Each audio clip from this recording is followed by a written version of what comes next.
আর 2007 সাল মাঝে আই লিখিলাম এবং সুর করিলাম ওদের দুয়াকলি অনারার মাঝে উপস্থাপন করি। ওরে করি আমি সুকেরা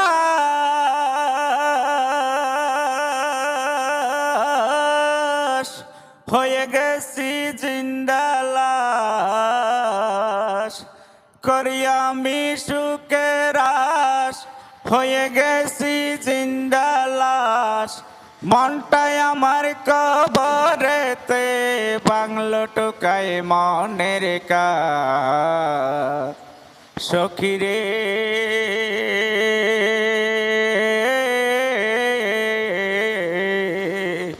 দিল ফুরাইলাম কি করিলাম আমি 12 মাস।